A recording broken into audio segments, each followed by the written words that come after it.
No, buenos días y además me resulta muy grato la amistad que ustedes tenían en la tarea, en el trabajo. Sí, claro que sí. Bueno, Kelly, yo le pido que escuchemos juntos, es un minuto, a nuestro compañero en el Congreso, que usted lo conoce también, José Di Mauro, porque le pedí anoche, bueno, traducime cómo está hasta acá lo que tiene que ver con la reforma laboral, para después poder, y le dije, vamos a charlar mañana con la doctora Kelly Olmos, que le mando un saludo, y así usted nos puede dar su opinión. ¿Puede ser? Sí, gracias, Lo cómo no. escuchamos. Finalmente, la reforma laboral formará parte del debate de la ley de bases, una ley que llega al recinto este lunes con 232 artículos. La reforma laboral, que originalmente fue presentada por los diputados del radicalismo, iba a tener 60 artículos de la ley de bases. Finalmente tuvo una depuración durante todas las negociaciones que antecedieron al dictamen finalmente alcanzado el último jueves en la Cámara de Diputados, en el plenario de comisiones. Y esta norma, esta reforma laboral, que la UCR pretendía mucho más amplia, bueno, finalmente a instancias sobre todo del bloque de Hacemos Coalición Federal en general y en particular de su presidente Miguel Pichetto, tuvo fuertes reducciones. Finalmente lo que se termina introduciendo, va a llegar al debate a partir de este lunes, serán la eliminación de multas por trabajo en negro. Hay modificaciones en el tema de periodos de prueba y la creación de un fondo de cese laboral, algo muy parecido a lo que ya se utiliza en la UOCRA. En cuanto al tema de la reducción del periodo de pruebas, bueno, se pasa de los 3 meses actuales, se pasa a 6 meses. Eso será para empresas de más de 100 empleados. Después tiene algunas variaciones, por ejemplo, en las pymes que tengan de 6 a 99 trabajadores, va a tener 8 meses, va a durar el periodo de pruebas, y un año para las mini pymes, que serán aquellas que tienen hasta 5 empleados. Bueno, las empresas pueden contratar a un trabajador una sola vez en cuanto a este tipo de periodos de prueba, a la aplicación de este tipo de periodo de prueba. Bueno, estas modificaciones que se le han hecho a todo el tema de la reforma laboral hace que, bueno, los radicales hayan presentado un dictamen en disidencia en líneas generales. Bueno, finalmente también tiene una modificación en cuanto al tema bloqueos. Por ejemplo, el texto original establecía una penas de 6 meses a 3 años de prisión a quienes bloquearan las empresas. Y bueno, en el marco de las pujas salariales o laborales, bueno, finalmente eso se eliminó de la norma que se va a empezar a discutir a partir del 29, de este lunes 29 al mediodía. Bueno, ese era José Di Mauro. Kelly, ¿qué nos puede decir de todo esto que hemos escuchado que llegaría al recinto lunes? Bueno, en relación a las multas, hay que entender que las multas no son una recaudación del Estado en este caso, sino que constituían un concepto, o constituyen porque están vigentes en la actualidad, un concepto que es un cargo a favor del trabajador que fue mantenido fuera del sistema de derechos. Es decir, a veces la denominación de multa, que efectivamente es una sanción, se asocia con un cobro del Estado. No era este el caso. Era una indemnización al trabajador que estuvo fuera del sistema de derechos.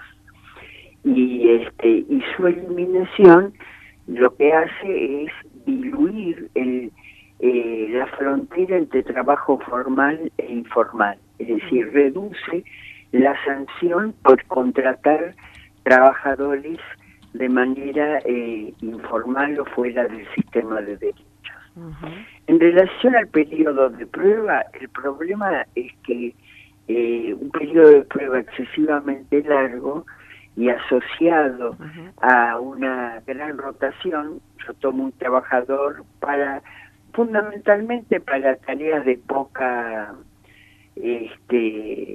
exigencia y de poca formación, ¿no? Porque si no, las empresas, cuando se trata de trabajadores que requieren capacidades importantes, no tienen vocación de rotación. Pero hay tareas en el comercio o incluso en las otras actividades que no requieren mucha formación. Entonces, tenerlos como periodo de prueba extensamente y al cabo de lo cual dar de baja y tomar otro y así sucesivamente es un mecanismo de precarización laboral. Por eso es que no es conveniente extender tanto el periodo de prueba. Después el tema del fondo de indemnización.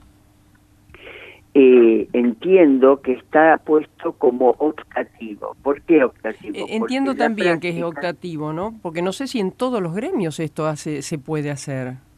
Como poder se puede, pero cuando se trata de actividades que no son como la construcción a término, porque la construcción es a término, a uno lo contratan para una obra y uno sabe que en un determinado momento la obra termina. Claro.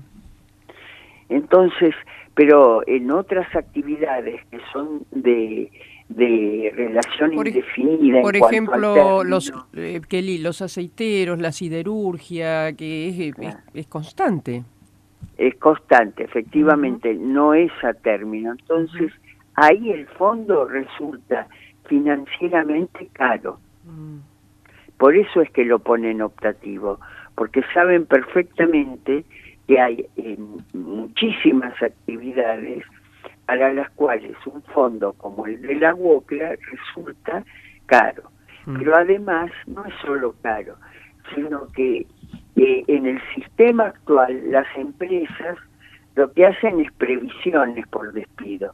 Es decir, que lo que van reduciendo de su ganancia como previsión por despido queda capitalizado en la empresa. En estos fondos requieren de un sistema financiero para su administración.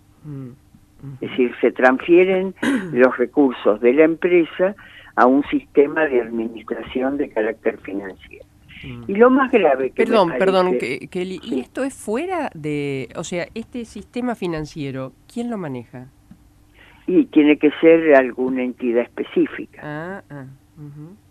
Perfecto. Sí. En el caso de la UOCRA, esto es un sistema muy antiguo y tiene una entidad, digamos, para la administración de esos recursos. Claro. Porque ya no están dentro de el balance de la propia empresa. Claro. Y después los otros elementos que estaban originalmente en la reforma laboral, que era el capítulo 4 del DNU 70, y que no están incluidos acá, que me parece inteligente que no los hayan incluido. Por un lado estaba todo el sistema sancionatorio, que transformaba el derecho de huelga. En realidad había mecanismos para ir transformando aspectos relacionados con el derecho de huelga en temas de derecho penal.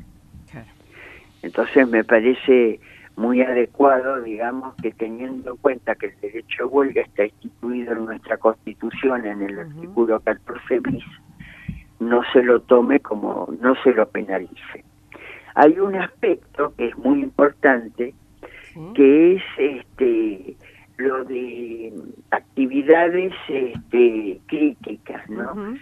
Que establecía en el DNU 70 una serie muy extensa de actividades críticas o de actividades, no recuerdo exactamente cómo las denominaba, pero semicríticas, por las cuales en un caso, si uno iba a un paro, si la actividad iba al paro, tenía que tener 75% de presencialidad en calidad de guardia, Ujú.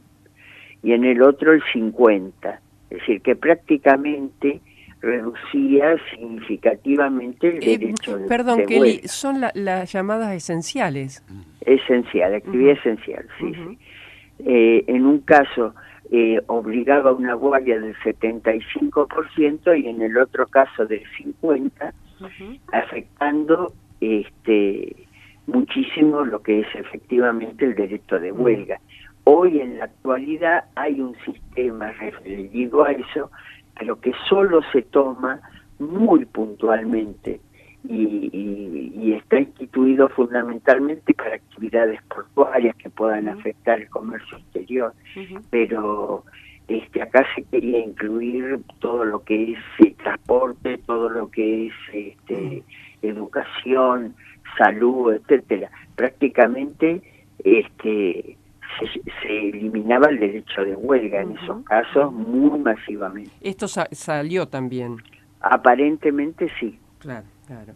Y en general, ¿usted qué está viendo? ¿Es necesario un cambio de nuestra legislación laboral con convenios? Algunos son de la década del 70. Mira, sí, los convenios son antiguos, pero eso no quiere decir que no hayan introducido modificaciones. A mí, digamos, nosotros, el peronismo está abierto a todo tipo de modificación en la medida en que nazca de un acuerdo. Nosotros creemos que el sistema laboral se tiene que apoyar en los convenios colectivos de trabajo, es decir, en una negociación entre los trabajadores organizados gremialmente y las cámaras empresarias. Lo que surja de esas negociaciones que permita mejorar la productividad, absorber la evolución tecnológica, es decir, incorporar una dinámica de actualización permanente, bárbaro. Lo que no nos parece adecuado es esconder dentro de reforma laboral decisiones unilaterales que lo que buscan es dejar sin efecto el sistema de derechos que tiene el trabajo. Vos pensás, por ejemplo, sectores muy importantes, ¿no? Como el sector automotriz, de fabricación automotriz. Tuvo modificaciones por acuerdo entre las partes que permitieron que estos últimos años se reorientara hacia la exportación de una manera muy eficiente. Lo mismo en relación al sector del petróleo, donde se negoció una modificación del convenio colectivo con el objeto de un mejor aprovechamiento de las condiciones de vaca muerta.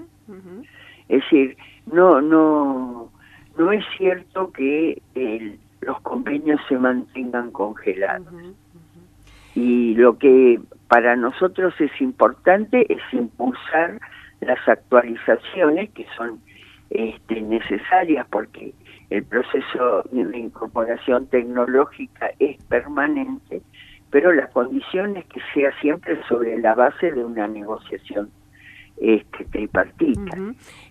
¿Alcanzó a ver bajo su gestión en los hechos el impacto o no de la inteligencia artificial? ¿Le llegaban conflictos o se trataba ese tema de la incorporación y sustitución de algunas actividades por la presencia de la IA? Mira, apareció en locutores radiales, por ejemplo. Sí.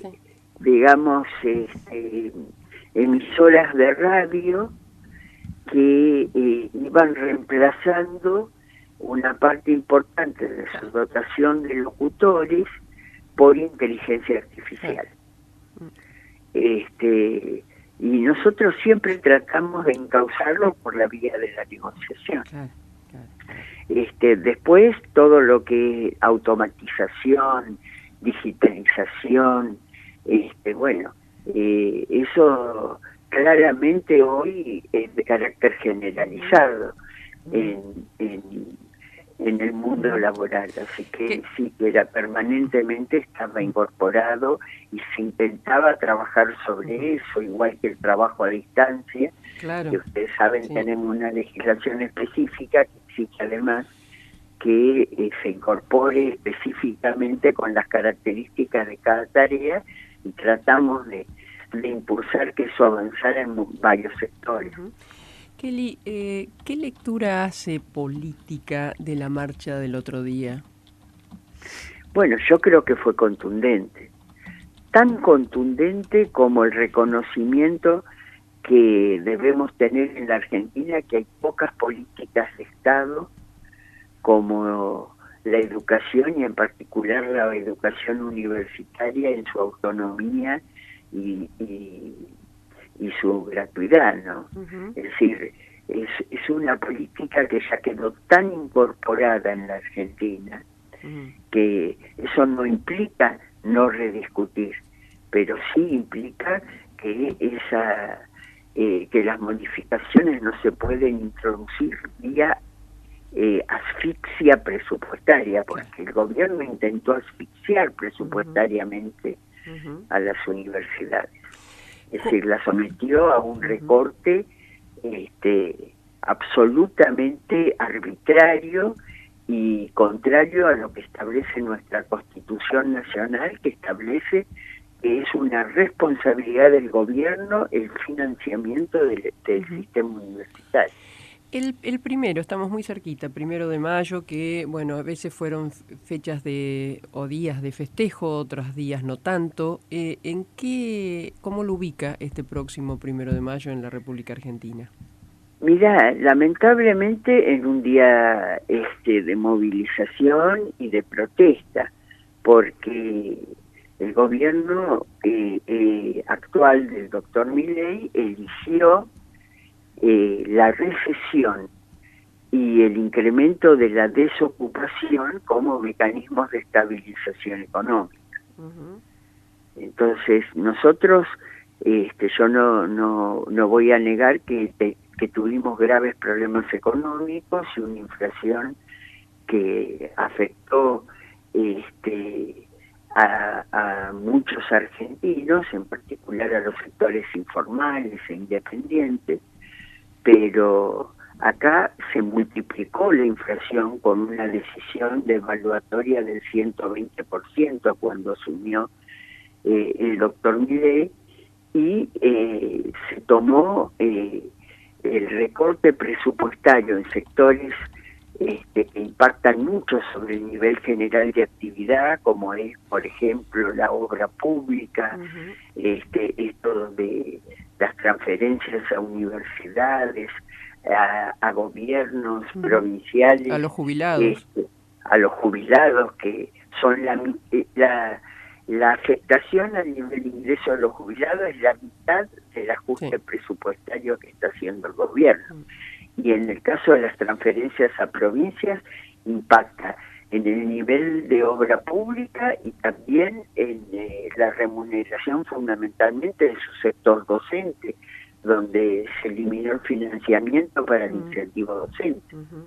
Todo eso, digamos, golpea directamente sobre el nivel de actividad. Estos 4 meses ha caído muchísimo la capacidad de compra de los argentinos, y necesariamente va a golpear sobre el nivel de empleo. Ya golpea, por ejemplo, claramente en los gremios como la construcción, que fue el primero afectado, con casi 100.000 trabajadores menos, pero también en comercio, también en gastronomía, y en industria fundamentalmente. Kelly, ha sido un placer conversar con usted, ¿eh? Que tenga muy buen fin de semana y un cariño también para Orlando. Igualmente para ustedes, muchas gracias por convocarme. No, a usted. Bueno, la doctora Raquel Cecilia Kirchner de Olmos, conocida políticamente como Kelly Olmos. Kelly. I wish you bluebirds in the spring to give your heart